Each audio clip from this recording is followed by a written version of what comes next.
There are secrets out there, guys, performance marketing secrets, and knowing just one or two of them can light up your funnels. Let's go.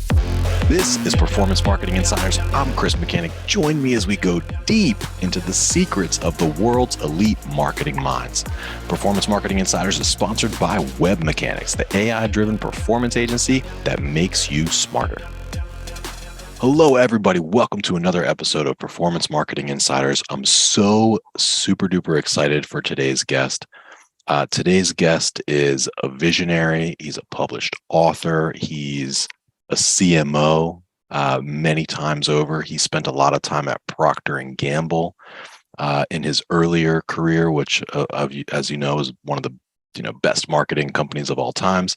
Then he went to the agency side. Then he did his own thing, started his own company, had a successful exit there before getting back to work at Microsoft, where he eventually rose to be the CMO of Microsoft. And during that tenure, did some amazing work.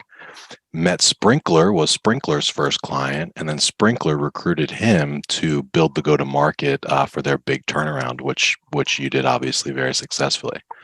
And now he's at PROS, PROS.com, which is the CFO's best kept secret to profitability.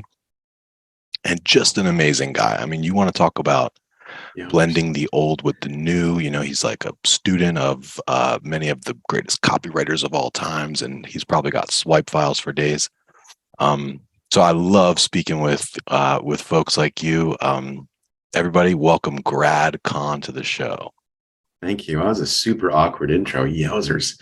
Why? I don't know. It feels very uncomfortable listening to all that. Well, it's true. When you said you were super duper excited, I got nervous right away. I thought, uh-oh, there's the super and a duper there. That's a lot of supers and dupers. Well, I didn't realize, honestly, like during the prep call, I did not realize how big of a deal you were. Oh, for God's sakes.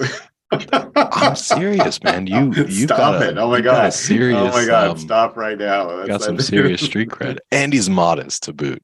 Oh, by the way, Microsoft, CMO for Microsoft US, the US company, which was great because that was actually a B2B focused motion. So really was able to learn a lot there on the B2B selling motion, but was also at Microsoft at a really cool time as it was making the transition from packaged software to the cloud. So it was a really extraordinary I started there in 2006 and left, a couple of years after Satya had become CEO. So it was really amazing to watch a large organization like that go through such transformative change. If you ever get a chance to read Satya's book, that is Hit Refresh is like one of the best books you'll ever read on business leadership. Really? Hit Refresh. I will check that out. It's an amazing book. If you go online, if you go into kind of the used part, there was a special edition of the book that was done just for employees. Oh. And it's super cool. It's like annotated and like highlighted, and there's like margin notes and stuff in it. No way. Pay attention to this. Yeah, it's cool. Super. So there's a bunch of those floating around, employees, because they printed 100,000 copies for the employees, and so they're floating around too. But if you can get your hands on the annotated employee vision of Hit Refresh, Refresh. You will not be sorry, guaranteed.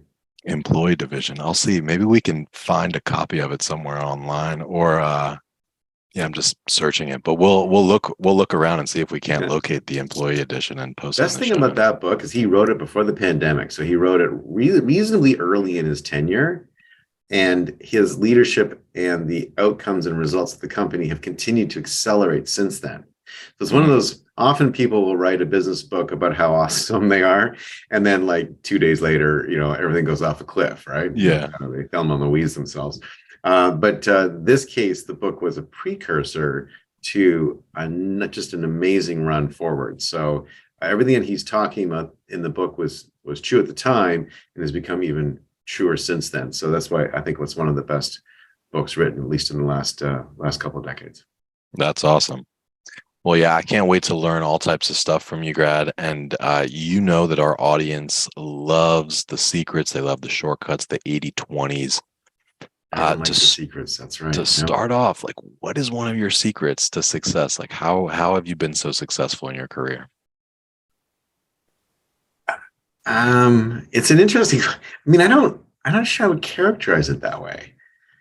I'd say that for me, I don't know if I would sort of think of myself as being successful in my career. I mean, I think I've been very lucky, and I've been blessed to work with like amazing people, and I have been fortunate in that I've always worked. Like I've never kind of gone a day unemployed sort of thing. So that's been really special, I think, as well. But I'd say that there's probably a couple of decisions I made that were really important, and then an attitude that I think I brought to the party, but it's been reinforced over the years. And so I feel like it's an attitude that was a little bit intrinsic, but then amplified through reinforcement. And so the two decisions I made, the first decision I made was when I was deciding on my first job. My whole life, from the time I was, I don't know, maybe 3 years old, maybe 4 years old, I had wanted to work in advertising because my father was a madman on Madison Avenue. Okay. And yeah, I thought he was the coolest thing in the whole world. In fact, I've got a picture of him right over here. He's gone now. I've got a picture of him right over here, kind of in his advertising heyday. And I recently got married, and I named a drink after him called the Charlie. And I just thought my dad was like the greatest thing in the world, and I wanted to be just like him.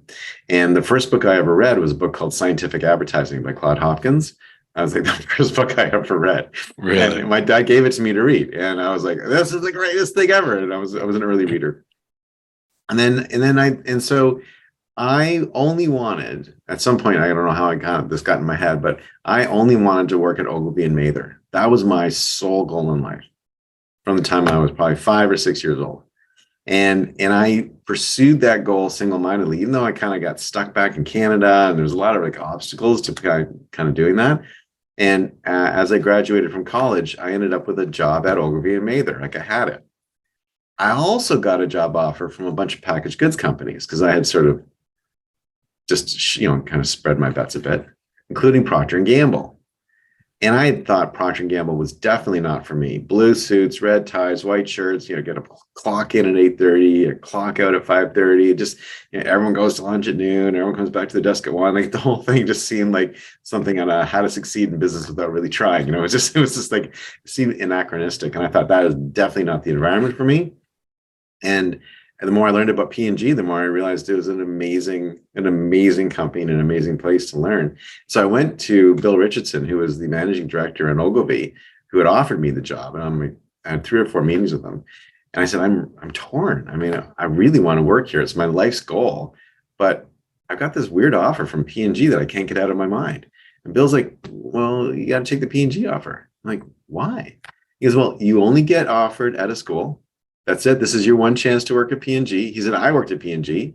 You go there for a few years, you leave, I'll hire you back, and you'll be much smarter. And of course, that never happened. The irony, of course, I've never worked at Ogilvy and Mather, and never even worked with Ogilvy and Mather, which is kind of surprising. But I did go to P&G, stayed there for 10 years, learned a ton. And if it wasn't for that, I'm not sure what would have happened to my career and my life. It formed the basis of all my marketing principles. And I still have very, very good friends. Some who, my wedding was in New York, and I had one of my earliest P&G peers who I'd worked with in the 1980s, flew from Shanghai just to come to my wedding. Right? Wow. So we're still and I wasn't the only one. They're still tight, right? And so that was a very important decision. A lot of people, I think a lot of young people today make the mistake of going into startups and sort of smaller firms because they want the freedom, but the problem is they don't learn. And you gotta, when you walk out of school, you know nothing. Right. And you have to take the attitude that you've got to be putting yourself on a path to learn, and you need to get your MBA in marketing. And the best way to do that is in a marketing company.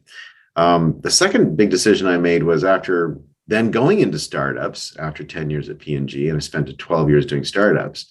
I got an offer from Microsoft, which again was another company I thought I would never work at Microsoft. I was an open source person. I was like, actually one of my companies, our goal on our homepage was to destroy Microsoft. I was like, I used Macs. My partner had a Mac tattoo on his right shoulder.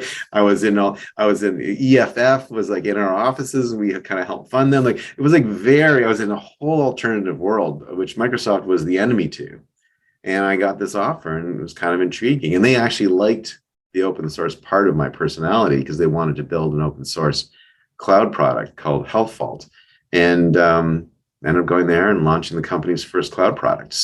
And I stayed there for 12 years and learned again a ton of stuff I never would have learned before. And the overall framework is that as I've done each thing in my life, I've always tried to take a learning attitude and treat each thing as an educational episode, as opposed to like somehow I'm, kind of doing something.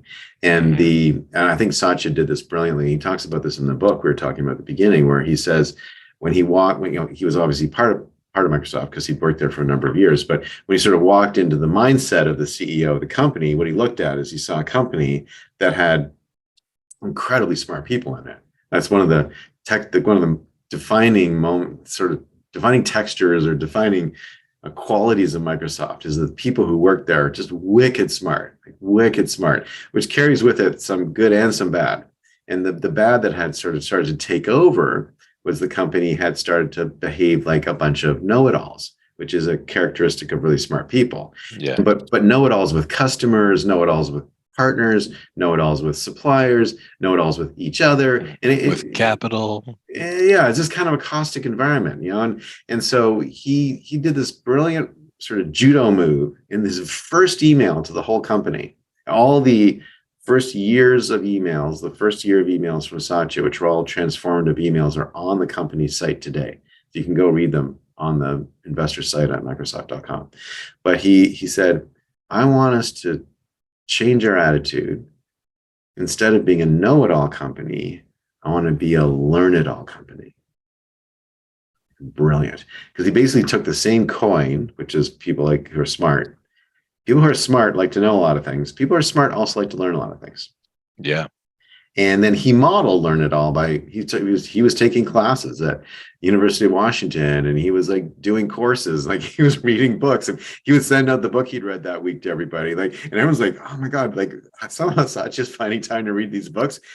I got to find time to read books too. And that really changed the company. And I think it was amazing to get. And the same group of people suddenly were a very different group of people. And so for me, being a learn-it-all, I think is really, really important. And I sort of look at my career less as a career and more as a series of learning engagements.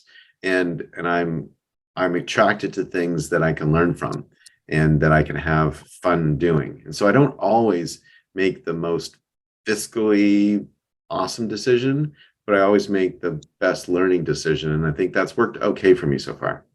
Yeah. I mean, the best investment is an investment in yourself, right?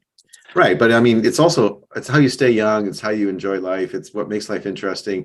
I jokingly say I'd like my last words, just before like whatever the beer truck hits me or whatever. I love my last words on the planet to be, oh, that's interesting. I didn't know that. Like it just right to the last second, you don't want to stop. Yeah, that's awesome. And people who kind of take the exit ramp and stop learning, and you see people in your friend circle do that at every stage. I got friends from my 20s that sort of took an exit ramp. And as soon as people take those exit ramps and stop learning, they seem to suddenly get really old and just slow down, and they become irrelevant. And I saw my dad do this, actually. I mean, I can say this now because he's not here. He can't hear this. But, my dad, who was super innovative person, did all sorts of cool stuff, but really struggled as the computer revolution came into being. And one point in time, I was like, hey, Dad, look at this cool thing and do this. And he's like, I'll use a computer when I can talk to it. Right? Kind of like Scotty, computer. And then one day, you could talk to it, but he was so far behind because he hadn't maintained context through the decades. Yeah. That even when he could talk to a computer, which is what he was waiting for, he couldn't really talk to a computer because he couldn't conceptualize all the things it could do for him. And so I think as soon as you sort of stop investing and learning and being interested in the future, I think the future passes you by. Yeah, no, that's a great point. That's a great point. And it's so important, even for someone like you who's been in the game for many, many years, you've already learned to approach with that beginner's mindset. Right. It's actually a core value of ours, learnaholic. We recognize the importance of learning just very early on because I'm self-taught. Like I didn't go to school for SEO or pay-per-click or Right. What school did you conversion go rate to? optimization Yeah, right. in Yeah. 2004. Right, right. I Um, mean, they can't teach that stuff in schools. yeah, and I mean, in my own life, the like I was kind of directionless. I was like pretty directionless after college. I got a job like cold calling Okay. as a loan officer, basically. That's a tough job. That teaches you a lot about people. But I stumbled into digital and I just fell in love immediately. And I'm thankful on a regular basis for just like the access to information that we have now. Right. Like young people don't get it, myself included, kind of, because we've had the internet since I was young. But like if you look at like autobiographies of the Carnegies, of the, Edisons, of the Franklins, like access to information was not easy back then. And it was it was expensive. So really only the rich people had it. And that's why Carnegie and many of them built so many libraries that were like, hey, let's democratize this. So it's an incredible opportunity. Like anybody with a little bit of hustle should be able to do quite well in this space. Well, if you read any of Lincoln's autobiographies, I mean, his whole thing was finding books. Like he would hunt them down and Yeah. consume them. And Lincoln was self-taught. In his total life, he had cumulatively about a year of schooling, formal schooling. But he was self-taught and was obviously a brilliant orator and brilliant in many other ways. And but he would like hear about a book in a neighboring county and then go and negotiate with that person to borrow that book and hold on to it. It's fascinating stories. And let me so in our prep call, when we were talking about what your secret would be, quote unquote, you talked about something else which is related to books and related to learning. Yeah. Really around like studying the classics. Yeah. Can we talk about that a little bit? Yeah. So I think there's this, I think the way you would frame it is, what's your sort of like sort of secret recipe, or what would you say? And I think there is one in advertising. And I think it's because advertising and marketing is a relatively new discipline. We're probably 150-year-old discipline. It's a pretty young science, generally speaking, as sciences go. And what I find fascinating is that we don't tend to study the history of our own profession. And so I'll use an example. My brother, who's a genius, absolutely brilliant, he's an organic chemist. And so he's a chemist, but organic chemistry is a very advanced form of chemistry. And he works in biotech at the most advanced fringe edges of the industry and has done some shocking things. And his wife's also absolutely brilliant. And she just invented the Merck antiviral for COVID. It's like, that's quite a family. It's very intimidating going over there for Christmas. It's like, so what have you done this year, Grad? I was like, I made some ads. That's well, we saved 1 million people.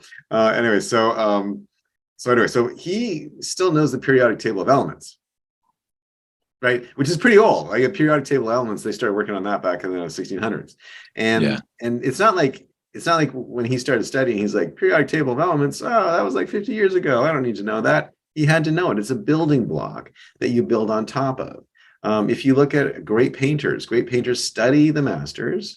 In fact, art school involves sitting in galleries and copying the masters and understanding their strokes, understanding what they did. Then you develop your own style. There's a great exhibit, a Picasso retrospective, where they show his early work through his last work. And his early work is all realism. He was a sculptor.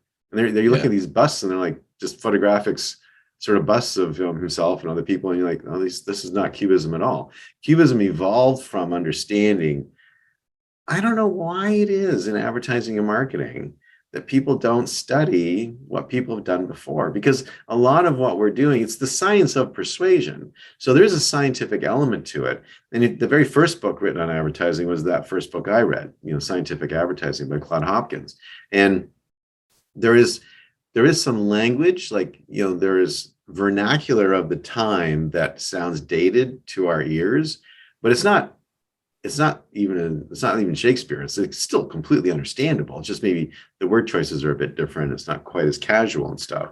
But when you read Claude Hopkins talk about how he discovered the way to advertise Schlatt's beer and the way he understood the product qualities of it, it's like that would be as appropriate today as it was 100 years ago when he did it. And so for me, I always tell people, read as many books about old advertising as you can, because like one of the secrets of advertising is you can't copyright an advertising idea. So just because someone said it or did it before doesn't mean you can't say it and do it now. And because the public has a very short memory, it's quite easy just to lift and reuse stuff. Now you have to modernize it, you have to make it relevant to your product and all that kind of stuff. But boy, you get a real leg up if you can actually find something that's worked before. And there are even examples in history where Irie ran a campaign for a number of years where they had a mother and a daughter, and you were asked to guess which was the mother and which was the daughter. Idea being that the mother, by using Ivory, looked so young you couldn't tell her apart from her daughter. And it was a great campaign. And you could always kind of tell, but you would also be like, yeah, that mom looks amazing. Then they dropped it. Some brand manager thought that it was, I don't know, at a date or whatever. And they moved on to something else and, kind of got fatigued. And so Dove picked it up. And at this point, Dove's a tiny brand. And Dove goes on to category leadership with that campaign. And now today, people will look at that campaign, and if they know anything, of course, that campaign's gone now too, but if they remember that campaign, they tend to think of it as the Dove campaign. It was absolutely not the Dove campaign. It was the Ivory campaign that Dove stole, like within a short period of time, actually. They only waited like 3 years before they picked it up and ran with it. And so I'm always saying, there are great ideas out there, and they may be in adjacent or even very different product categories. At PROS right now, we're running a sort of continuing character campaign, and we're basing it on the Mr. Whipple Charmin campaign from the 1960s and 70s. But it's like, there's no Mr. Whipple, there's no Charmin, no one's squeezing anything, but the concept of having a character that is not your brand, commenting on your brand and on a characteristic of your brand, is like the essence of the Mr. Whipple campaign. And so you can take that essence and that idea, look around and see that no one's doing that right now, and then apply it to your own circumstance. In our case, we have this secret that helps CFOs drive profitable growth. And then we've created this, federal agency called the Profit Intelligence Agency, who's trying to discover that secret. And there's this kind of back and forth between the PIA and PROS. And it's a super fun campaign. It's got really nice energy between these two polar opposites. It allows me to continue building a PROS brand that's highly technical and very sophisticated, and create this sort of interesting PIA brand, which is a little bumbly and a little 70s cop show kind of quality to it. And at one point in time, I might need to jettison the PIA because I might need to change my strategy, right? I might need, in the Charmin's case, they Squeezably Soft couldn't be their strategy anymore, because then all toilet paper became that way. So they had to move to a new strategy. So they jettisoned Mr. Whipple. I may jettison the PIA when profit's no longer a focus, and we move on to something else, right? And so I can, but my PROS brand is still the brand. It hasn't changed. And then I can bring in some other continuing character to be my foil. So, but that's just like, I could go on for hours on this particular topic, but that to me is, there's so many examples and so many things that can be used and borrowed, and so many ideas that have been abandoned. Another of my favorite ones that I've never seen anyone reuse is the Chevrolet Ford Chrysler campaign in the 1930s. And this is a campaign run by Chrysler, and Walter Chrysler was one of, at the time in the 1930s, there were literally hundreds of car companies. Like any new tech, you tend to have like a lot of entrants, right? And there were two main entrants. There's Ford, who kind of invented the industry. Then there was Chevrolet, who revolutionized the industry by introducing the first closed car. I know it's kind of hard to imagine, but so Chevrolet's innovation was they were the first car that had like roll-up windows and a windshield and stuff like that. Yeah. Ford was an open car. So then it became Ford versus Chevrolet, right? And then Ford reacted, came out with the Model A, and then those are the two cars. And then there's like all these tiny brands, very difficult to differentiate. And they all had like different positionings and stuff. Chrysler was an engineering-led company. Walter had worked, I think, at Chevrolet, and he said, "Hey, I need to somehow get in there." So he created an ad campaign that said, "When you're buying your next car," and people bought cars frequently back then because they rusted quickly. He said, "When you're buying your next car, look at all three." And he actually had a Ford and a Chevrolet and a Chrysler car in the ad. And he goes, when you're buying your next car, you owe it to yourself to test drive all three of the main vehicles that are out on the road today. Ford, he went on at length of how great Fords are. And then he went on at length of how great Chevrolets are. Then he said, and I'd kind of humbly submit that you should take a look at the Chrysler. And this is kind of the stuff we've done in the Chrysler that we think is pretty special and makes it different from those other cars, who are great cars. But you might want to take a look at the Chrysler as well. Just, see if you like it too. And that's what made Chrysler. And, today, in North American auto manufacturing, to a certain extent, those are the last three that remain standing. And all the other hundreds of brands, the Duesenbergs and the Packards and everybody else are all gone. And so that to me, why has no one else used that? Like no one else uses that. No one has ever used that idea since then. And that could apply to computers. It could apply to like a million different things. And no one does that. No one mentions their competitors and compares themselves in that set. So it could great strategy. Well, sometimes they do, like in SEO instances, because there's search volume for competitor A versus competitor B, versus pages. Yeah. It's not the same thing, I have a theory as to why that's so brilliant and so smart to do the Chrysler thing. But what's your theory? Like conceptually, why did that work so well for them, do you think? Well, conceptually, I think what happens is that people in general are overwhelmed. That's just the general state of humanity, is the state of being overwhelmed. And it doesn't matter when. You can read a book from the 1930s where people are complaining about being overwhelmed and how much advertising there is and how many messages there are. I think people have been overwhelmed for a really long time. Yeah. And so when you create clarity and you create a way of sort of a thinking model, people will gravitate to it really quickly because it allows them to simplify. Because the brain inherently wants to create a simpler environment for us. Mm-hmm. And so when it can come up with a stereotype, stereotypes obviously have bad connotations as well, but when I can stereotype the pop I drink, right? And it's like Coke versus Pepsi, and I've got a sort of a point of view, and I can just be a Coke person. It's amazing how people will line up behind Pepsi or Coke, right? And in almost oddly loyal ways. You're like, where does that come from? Well, it comes from, I don't want to have to think about it every time. I want to have a thing when I order a drink. I want to know what drink I'm ordering. I don't want to have to cycle through the entire drink orders list every time and reconsider every single drink. I want to just know it because I've got other things I want to think about and worry about. And so what Chrysler did brilliantly is they said, here's a simple way of thinking about cars. I still want you to have choices. You're still going to want to have choices, but here's the three that you should be choosing between. People love that. Yeah. No, I think that's brilliant in terms of clarity, simplicity. It also might be useful for somebody like, suppose that Chrysler wasn't actually number 3 in the market. Like, suppose they were number 17 or something. No, they're like number 100. Yeah. That was the brilliance of it. They weren't number 3. Yeah, exactly. They made themselves number 3. It was like, and also there's a little bit of what you think you are is what you will be. So if you describe yourself as a leader, you're more likely to end up that way. Mm-hmm. Totally. Love it. So why do you think that more marketers and advertisers are not studying the greats? Like, why is everybody not obsessed with, the cold hard research that was right? Yeah. And why isn't there an AI-based ad agency where they bring in which great ads from the past would be relevant to the problem you're trying to solve today? I don't know. I've always thought that'd be kind of a fun agency to run, but I wouldn't want to run an agency. Yeah, like you could train the AI with terabytes of, the best ads. Outcomes, you could upload results. All of, Claude Hopkins's life work kind of thing, and just feed it all in. Yeah. I don't know. I think that people have maybe an obsession with too few campaigns.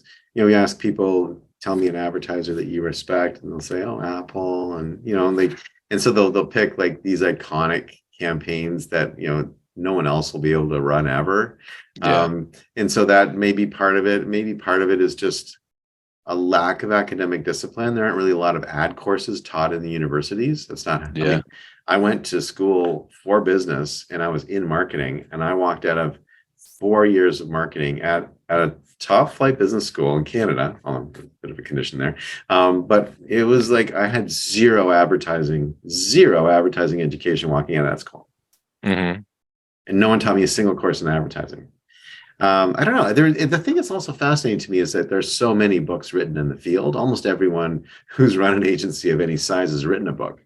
Yeah. And I've got a massive collection. I see them all over the place. Sometimes there's almost like handbooks. There's a book called Advertising Made Simple by Hank Seiden.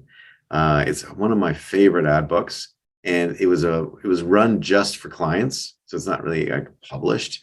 And I came across a copy of it in a used bookstore, and it's white and black, and it's just a kind of a simple book on simple terms and really getting crisp appeals that sort of can land with consumer minds.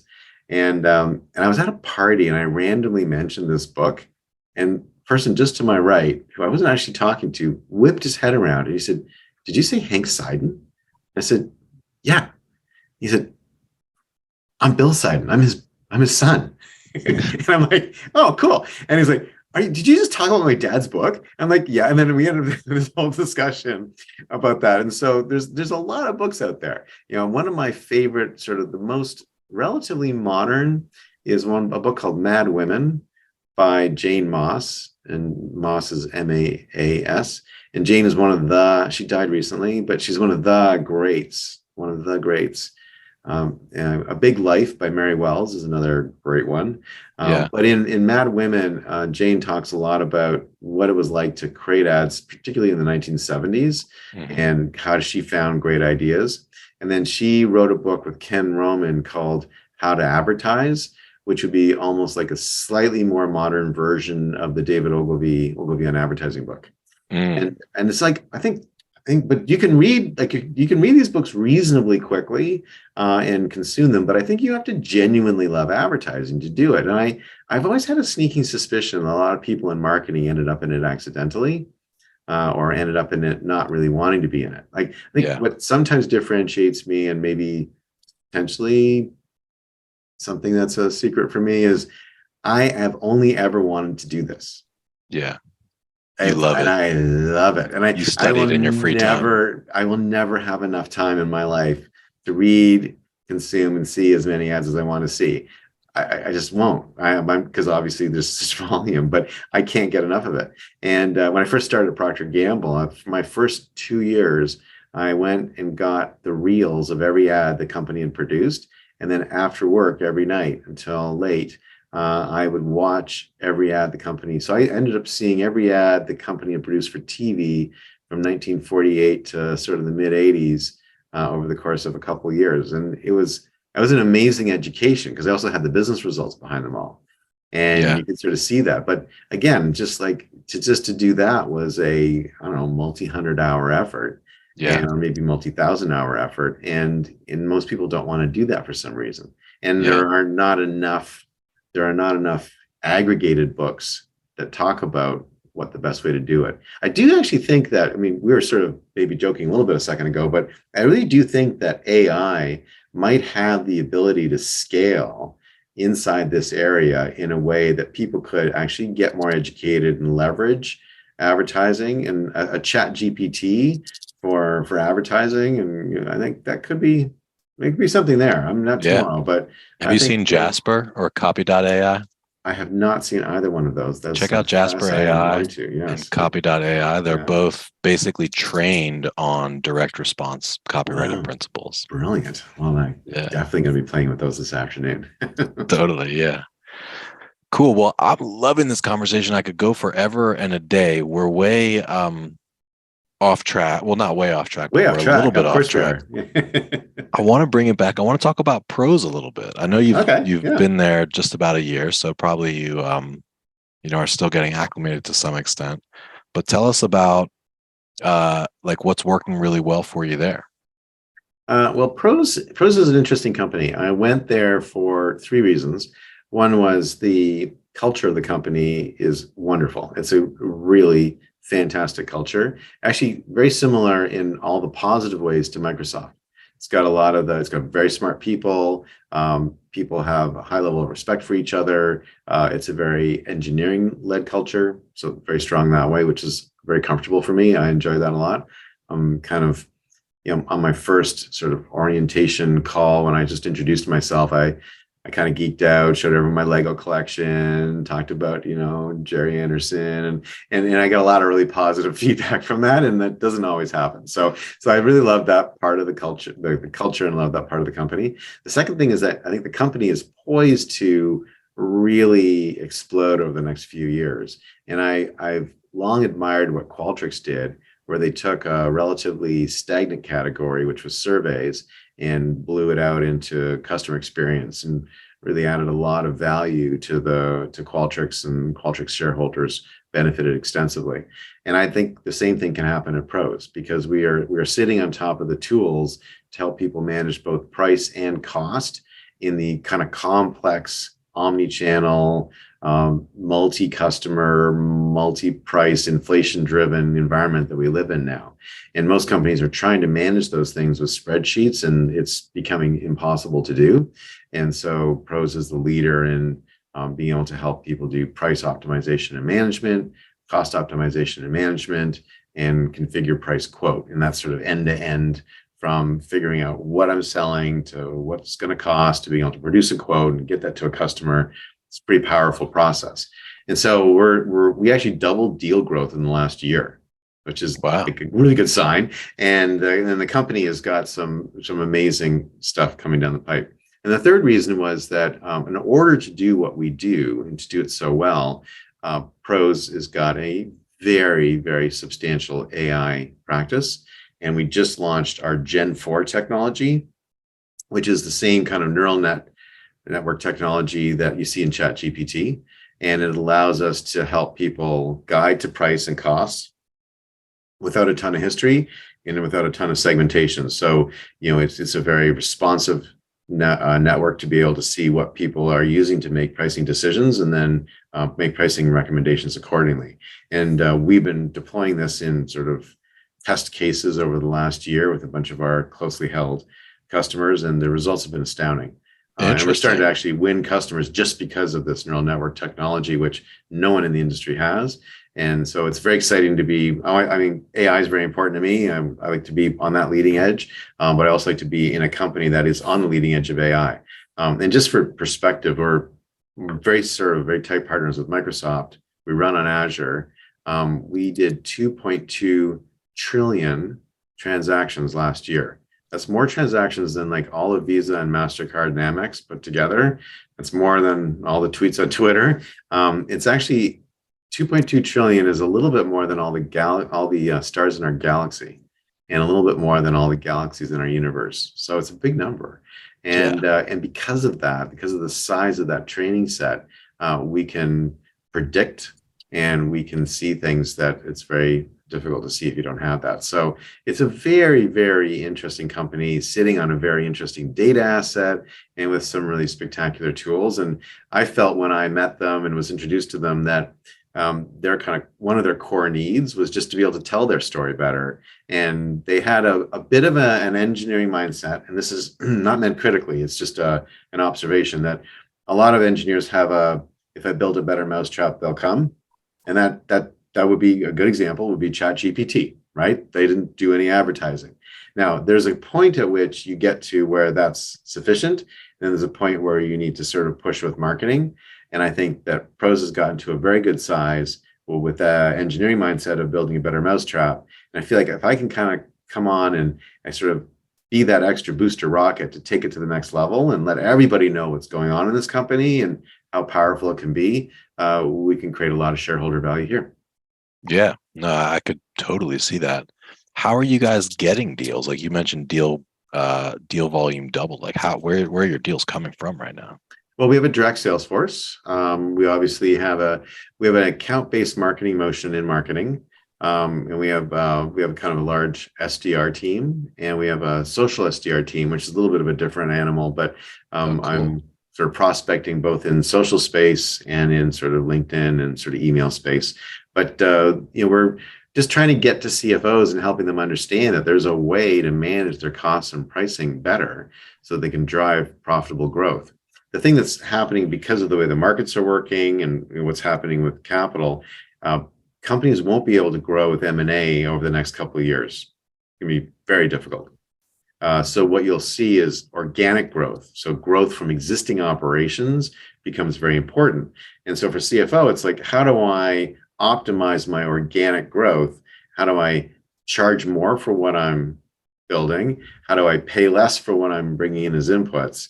And how do I make sure that I do that in a way that allows me to still grow? I can't just double my prices tomorrow, right? So how do I tweak my costs and prices in a way that I can still grow as well? And that's a very difficult math problem that AI can solve, but you can't really do it in Excel. Yeah, that makes a lot of sense, and that sounds really fascinating. Yeah. What are the big challenges that you're experiencing there at PROS? Well, what I'm talking about right now, what I just described a second ago, is actually kind of a new category of software, right? So we're calling it profit and revenue optimization software. Mm-hmm. And so when you're establishing a new category, like if you're establishing virtualization, or if you're establishing customer experience, or in my case, profit and revenue optimization, it's a lot of education. So the marketing task, there's a book called Think Bigger, which has been pretty influential in the Valley. Most people have read it now. If you in a think bigger context, establishing a new category is tough. You've got to have big moments where people notice it, and it's an educational motion where people have to sort of realize that there's a better way of doing it. Our competitor is not another company doing what we do. Our competitor is manual processes in Excel. That's our competitor. And so when you're dealing with that as a competitor, you're dealing with sort of ingrained way of thinking and a way we've always done it sort of approach to things. Yeah. So it's imagine your SAP and it's 1985. You're trying to tell people there's this thing called supply chain management. Mm-hmm. They're like, I don't know, Sue manages like the things, and then she brings them in the factory, and Sandeep just makes sure they get made into stuff, and then Frank ships them out. I don't see the big problem here. Like I say, they're all doing their jobs. Yeah. It's like, oh no, you don't understand. Like if you could look at that as one single system, you could optimize. And it took people a while to understand that supply chain management was a discipline that needed to exist. And of course, you can't even imagine starting a company or having a manufacturing company today without supply chain management in it. But those very same companies are running around with Excel spreadsheets and Post-it notes to manage their pricing and their cost management.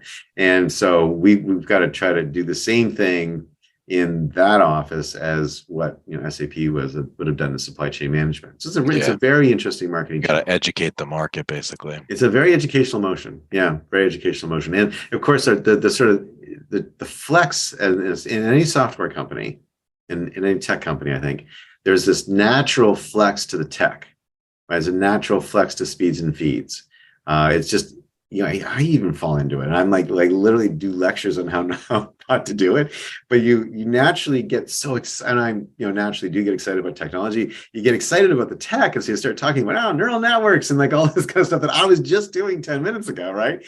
And people are like, oh, I don't even know what he's talking about anymore. And so what we have to do is have to learn to tell a story that's about outcomes and tell a story that is about process flow that's different from what you're doing today, but better. And there's this sort of secondary ... which is as you describe to someone how it would work, they kind of like their eyes glance up and they're like, that sounds like you're taking my job away. Yeah. And especially when we have AI in there, they're like, it sounds like a robot is taking my job away. And then it's like then things get kind of crazy, right? Because they're like, they start defending their job and defending the little macros they've built in their Excel spreadsheets. But the problem is that person leaves, the company's like in a big really tough spot, right? And so anyway, and then the fact is, what we have to show people is, in fact, your job is not going to go away. You're going to be running and training AI models instead of building macros in Excel. And what a much better skill set to have in the 21st century. Yeah, I can see the challenge therein. Yeah.